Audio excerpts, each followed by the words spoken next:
Soulsborne Fanatic here. Today, I'm doing another another tier list on Dark Souls again, but Dark Souls 1 bosses. I've done Dark Souls 3 and Elden Ring, but now I'm doing Dark Souls 1. Let's just get right into it. This boss. I fucking hate Four Kings. I don't think anyone seriously likes Four Kings. It's a terrible fight. You're in the abyss fighting these things. It's cool, but the mechanics of it are just not fun. You can't see shit. It gives you the most fucked up, warped sense of perspective. You think you're right next to him and you swing, and in reality you're like 10 feet away. Or you think you're like 10 feet away, and you're really right next to him and he just fucking swings at you. It's not a good fight. And it's also a DPS check, which is cool and all, but this fight isn't very good. I would say this fight's probably D tier. I don't know, I'd put it in C tier. There are definitely way worse fights than Four Kings, but Four Kings, it being in the abyss, is really cool and all, but it just really hinders the fight. Up next, Gaping Demon. This thing is terrifying, completely terrifying. When I first saw this, I got really scared. It's not a very hard boss fight. It's actually pretty easy. You fight this thing and then you go to Blighttown, because you get the key. There's two ways into Blighttown, though. You don't have to fight this, he's completely optional. But the Gaping Demon, you can like destroy his tail and you get a weapon from it. His attacks are pretty easy to dodge. Not a very hard boss at all. Probably the easiest dragon fight in the game. Consider that a dragon. I mean, look at that. Does that look like a dragon? I would say he's barely, like, almost B tier. I don't think I'd put him at B tier, though. Up next, Diff. I'm gonna have to put him automatically at A tier.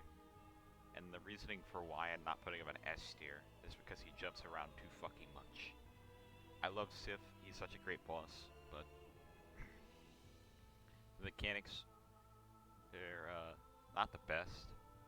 The lore and all is really cool, but Cinder is one of the most iconic fights in Dark Souls, and when you think of Dark Souls boss fights, you think of like 2 or 3 immediately. And Cinder is one of them. Cinder is one of the best boss fights in the game, easily. I think I put Cinder on my favorite, one of my favorite bosses. Cinder's a great fight. Up next, here. This chud right here is the final boss of the game, and you fight him in the last zone of the game, kill him with the first flame, and he's an absolute joke. You just parry him. You can parry Gwyn, but you can't parry the fields. Gwyn, he's really aggressive. He doesn't really let you get any attacks in, really. You're kind of like forced to parry. I mean, you can fight him without parrying. It's a lot harder that way, but it just trivializes the fight to parry him. Gwyn, it's an alright fight. You can summon Sunbro to fight with him if he doesn't die, but I think I'd put Gwyn at A tier. Not quite at S tier because of the whole parry thing, but I think it's a really good fight nonetheless. Up next, what is this? The Iron Giant? This fight is stupid.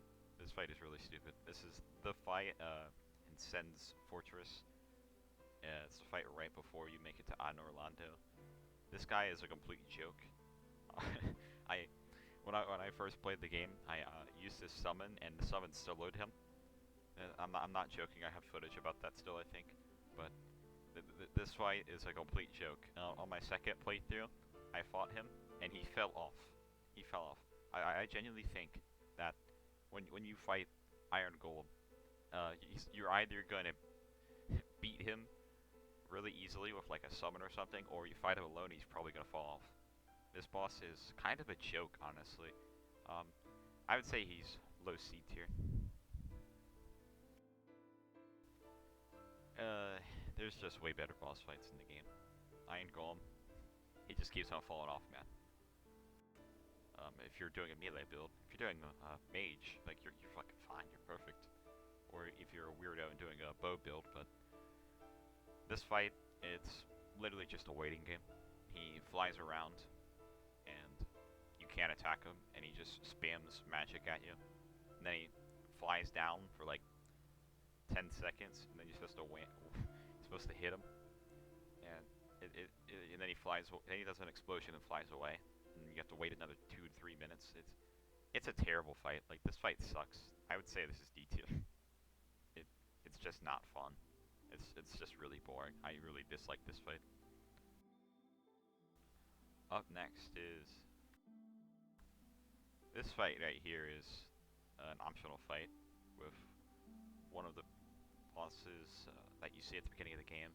This fight has a couple mechanics that make it really awful. The skeletons it summons and the automatic toxic that it gives you. You're getting toxic. You're not allowed to deny the toxic from this man. But the fight alone, his moveset is pretty easy to dodge. It's just the toxic and the respawning skeletons that you have to fight that are just make it really fucking annoying and add artificial difficulty to the fight. I really dislike this fight. I don't think anyone likes this fight. You know, he looks really cool, fine and all, but the toxic and the fucking skeletons. If it plays like a Dark Souls 2 boss, and this is Dark Souls 1.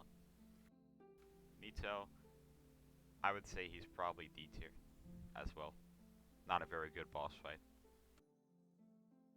Up next, is that Smough Ornstein. Everyone loves this fight. Everyone is always saying, Ornstein, Smough, Ornstein, Smough. There you go. Do I need to talk about it much longer?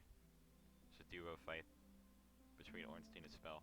It is the skill check, and beating Ornstein and Smough is basically what turns you from a boy into a man. Unless you use the Black Knight's Halberd, and the Dark Souls fans get fucking pissed at you, saying, "Oh, why did you beat him so easily?" It's not a really hard boss fight. You just gotta learn you gotta learn their mechanics, because Smough, he's fat. He's fat as fuck. And you gotta get away from him, because he's really slow. And typically, you'd want to kill Ornstein first, because he's fast, and does a lot of faster's attacks. But I always kill Smough first, because I find Ornstein to be easier in the second phase than Smough, because Smough's moveset's just kind of annoying in the second phase. Because it's a dynamic fight, as in either one you kill, you have to fight that one that you didn't kill. You can summon Sunbro though. Sunbro makes it a lot easier. First time around, I beat it without summons. Did not have a good time. Took me quite a bit. I think of like 10, maybe 15 tries. But the second time around, I summoned Sunbro and I fucking beat it first try. Good fight, really good fight. One of the most iconic fights in Dark Souls. I could not even imagine dying to Pinwheel. I'd be embarrassed. I'd be so embarrassed dying to Pinwheel. I'd honestly never play video games again if I died to Pinwheel. Seath the Scaleless. So this guy right here, he has a whole library. He's a completely optional boss fight. The first time you fight him, in quotes, you have to die. You're not going to beat him. But the second time, it is probably the most awful run back in the game. Second. But this fight is not very good. He just summons a whole bunch of fucking crystals and shit. It's just kind of annoying. It fights like an endurance match. Really cool design and all. But the moveset and the run back, it just really fucking kills it for me. You get the Moonlight Greatsword from him though, which is really cool. I would say he's probably C tier as well. He'd be B tier if the run back wasn't fucking atrocious. Alright, is that the Asylum Demon? You fight like 3 of these. This is the first boss of the game. It teaches you to do the plunging attack. This guy's a joke. he's the cool Dark Souls boss. I would say he's probably C tier as well. He's not quite D tier because I think these bosses are just have really bad mechanics. C tier because he's just alright. But you fight him like 3 different times. I feel like if it was just one time, maybe the fight wouldn't be C tier. But the Asylum Demon's really easy. Up next is Stray Demon. So this is the demon that's under the Asylum Demon. You see him at the beginning of the game. It's just a harder Asylum Demon. I think I'll put him at C tier as well. It's changed. I think there's like add-ons, and it adds like a couple moves. That's it. It's not really good. This boss. What the fuck is this? Oh, no. So this right here is the Taurus Demon. This is the boss that you see in Undeadburg. He blocks your way to the next part of the game where you have to go fight the Fell Gargoyles. This is the second boss. This guy, you're going to have a bad time if you go in blind, because you're not going to know about the ladder behind you that you can climb up with plunging attack. And there's an item back there that adds electricity to your weapons, and you can kill in like 2 plunging attacks. It's pretty funny, but this boss, I think the tight space really adds to the challenge of the fight, makes it really claustrophobic. I think Taurus Demon is probably D tier because of that. I don't know, probably C tier. Because the plunging attack, it just trivializes the fight. Cool fight though, nonetheless. Up next is that it? Oh god, that's it. Bed of Chaos.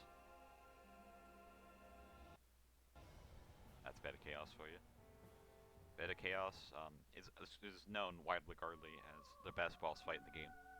It has the best run back I've ever seen in a video game. You have to run like Forrest Gump for about 90,000 miles back to this boss fight. While Ceaseless just fucking sucks. That zone is terrible. This boss is so good. I love Bed of Chaos. I love how it's not even a boss fight. You just have to hit. You just have to hit 3 spots 3 times. And I also love that the area crumbles around you, and it's just an absolutely amazingly designed fight. It's great. It's a great fight. Atorias. So this is Sif's owner. This guy went crazy to the Abyss because he thought he could take on the Abyss. Hell no.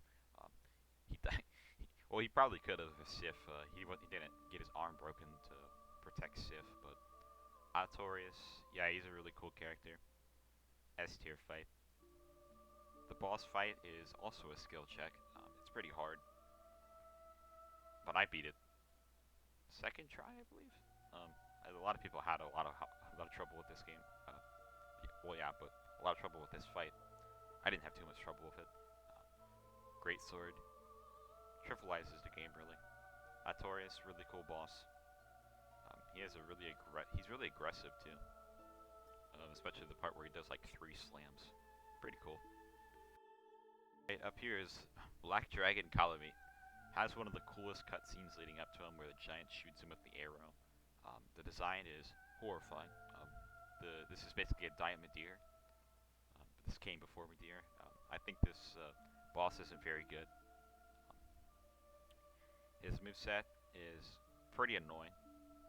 He has this electric attack that you can't dodge and you have to block. It's not very good. His moveset is just annoying, as I've said. And the run back is also pretty fun. You have to run past like 5 dogs. Great time. Diet Medeer. And yeah, that's about it for that boss. I don't know if I'd put him at D tier though. It's not that bad. It's not that bad. Up next is Manus. Ooh boy. So this is a DLC boss. You can fight him with Sif, which is pretty funny. But if you kill Manus beforehand, fighting Sif, you can get a special cutscene to where he recognizes you from saving him, because technically you go back in time. Manus is a really hard boss fight. He's extremely aggressive. He will fuck you up. I used Sif because I thought it would be cool. This boss is just extremely aggressive. I'd put him at B tier. He's a pretty hard boss fight. I like the design and the moveset of the boss. It's really keeps you guessing. Alright, so this is the most forgettable boss fight in the DLC, the Sanctuary Guardian. This guy is just kind of annoying. You really just don't want to fight him, you just want to get onto the other bosses in the DLC. But the design is cool. The moveset's, it kind of fights like the Wolf of Radagon. Extremely aggressive, evasive too. I would say this is another, probably, I don't know about D tier, probably C tier. It's just an annoying fight, really. The Gargoyles.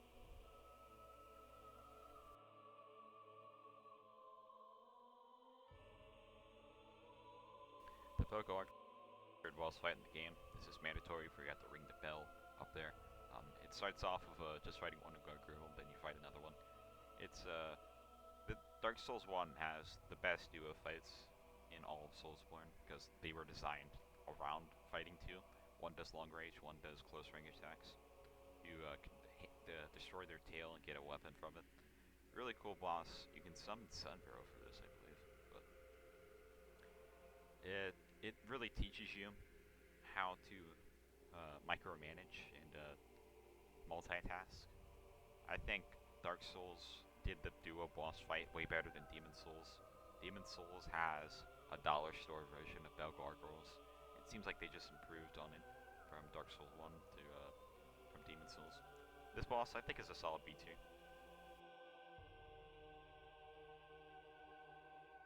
Capra Demon, D tier. It literally just turns a regular mob that you see later in the game into the boss with two dogs. This fight's like a Dark Souls 2 boss. Garbage. Up next is Firesage. This boss sucks. This boss is terrible. Yeah, this boss is pretty bad. He looks, the design is really cool. The lore is really cool and all, but it's literally just you can either just stay there, bait out his long attacks with the huge punish windows, or you can run all the way back and use the Lion King method and kill him in like 10 shots. Not a very good boss fight. Up next is Centipede Demon. This boss fight is awful. Absolutely awful. The hitbox is completely fucked up. You're in a room full of lava. You can summon Sunbro for this. This boss is not very good. If anything, I hate this boss. You get the ring that which allows you to walk on lava afterwards, fighting this boss, which is kind of redundant. But well, I mean, I guess you need it for the next zone coming up, if you want to call that a zone. But Centipede Demon, his moveset is pretty stupid. I don't really like the Centipede Demon. I don't think anybody likes the Centipede Demon. It's not a very good boss fight. Alright, up next is Chaos Witch Quelaaq. So Quelaaq, originally I think she was supposed to have dialogue, and I think the boss fight was originally supposed to be optional, but this boss is really cool. I really like Quelaaq. Put that at A tier. This boss, it's in the bottom of Blight Town. You fight this, and then you go talk to her sister, who can't speak. They tried to do this boss fight in Dark Souls 2 again. It doesn't have the magic that they has in Dark Souls 1. It's a really good boss fight, probably one of the best. Priscilla. So this is a completely optional boss fight in an optional zone. You can run into the boss room and just say, "No, I don't want to fight you," and leave, be on your merry way. Or you can fight her, and you can destroy her tail and get a weapon from it. I did that. Yeah, every time I run into her, I kill her. I'm not letting this monstrosity live. She is, by the very nature, an abomination that should not be alive. And it is my duty as a chosen undead to make sure that Mizuyaki cannot keep on getting away with this. Because Priscilla. It's running around barefoot. I didn't even know this. He can't keep getting away with it. But yeah, the boss fight, she's invisible. You have to look at the footprints and hit her, and then that's pretty much it. She just swings the scythe defensively. There's no real reason to fight except for the achievement or the weapon. I would say this boss is probably B tier. The Dark Sun. So this is a completely optional boss fight as well. It's literally just running down the hallway so you can catch up to this twink and kill him. I'll put it at B tier. Mostly because I find it really funny that you can run for like 8 minutes straight, all the way to the end of the long hallway, and then just he can't teleport anywhere else. It's kind of funny in that regard. It's not a very hard boss fight. You literally just use the pillars, and you'll take like no damage, except for the beam that shoots out. I think that can hit you through the pillars, but other than that, kind of a joke. Demon Firesage. Literally just Asylum Demon, but fire. Yeah, that's C2. And that's my list. I already know I made some people mad putting some bosses a tier below or a tier above what they think they should be. But that's just how I see it. And let me know what you guys think down below with where you'd place it. But yeah, that's about it for me for now. See ya.